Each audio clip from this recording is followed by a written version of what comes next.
কাজ হয়েছে আপনার মোটামুটি আপনার জনগণের জনগণ যাতে আপনার লাভবান হন, জনগণ যে সেবাটা আপনার গিয়ে সিটি কর্পোরেশন থেকে দেওয়ার দরকার সেটা নাকি হয়েছে। আরও কিছু আপনার নাকি হওয়া দরকার। তো আরও কিছু হওয়ার দরকারের উদ্দেশ্যেই আমাদের আপনার এই নির্বাচনে অংশগ্রহণ করা, যাতে আমরা যদি নির্বাচনে অনেকে পাশ করে আসি, যাতে আমরা জনগণের জন্য কিছু করতে পারি, যে কাজগুলি বাকি আছে সে বা কাজগুলি যাতে আমরা শেষ করতে পারি, এটাই হচ্ছে আমাদের নাকি মূল উদ্দেশ্য। আমার এলাকায় নাকি কিছু সমস্যা আহ, রয়েই গেছে। আমাদের যিনি বর্তমান কাউন্সিলর, আগে যারা কাউন্সিলর ছিলেন তারা সবাই নাকি করছেন, করেন যে নাই তা না, তারপরে আমাদের অনেক কাজ বাকি আছে। যেমন প্রথম আমাদের বড় সমস্যাটা হচ্ছে আমার এলাকার জলাবদ্ধতা।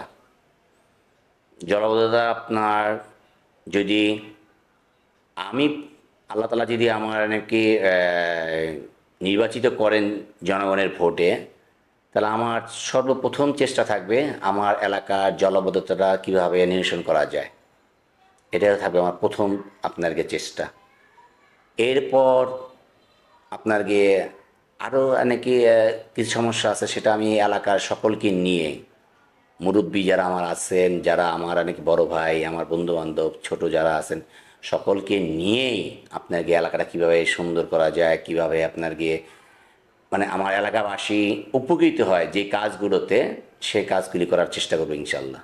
আমি এই এলাকারই সন্তান। আমার জন্ম লগ্ন থেকে আমি এলাকায় বড় হয়েছি। এই এলাকায় আপনার জন্ম থেকে বড় হওয়াতে আপনার আমার প্রতিটা ঘরের সাথেই সম্পর্ক আছে। তো ওই আমি সেই হিসাবেই সবার কাছে যাচ্ছি, সবাইকে জানাচ্ছি এবং সবার কাছে ভোটও চাচ্ছি। আমার ওয়ার্ডবাসীর কাছে আমার মেসেজ হচ্ছে এইটাই, যে আমরা ইয়াং যারা নির্বাচনে অনেকে আপনাকে এবার প্রতিদ্বন্দ্বিতা করতেছি, তাদের ভিতরে আমি একজন। আমি আমার এলাকাবাসীর কাছে এইটাই বলে শেষ করতে চাইছি, সেটা হচ্ছে আপনারা আমাকে একটাবার সুযোগ দিয়ে দেখেন আমি কি করতে পারি। তবে আমি এতটুকু বলবো, এলাকাকে সুন্দরভাবে সাজিয়ে তোলার জন্য আমার কোনো আপনার চেষ্টা ত্রুটি থাকবে না ইনশাল্লাহ। এটা আমি বলতে পারি এলাকাবাসীর উদ্দেশ্যে।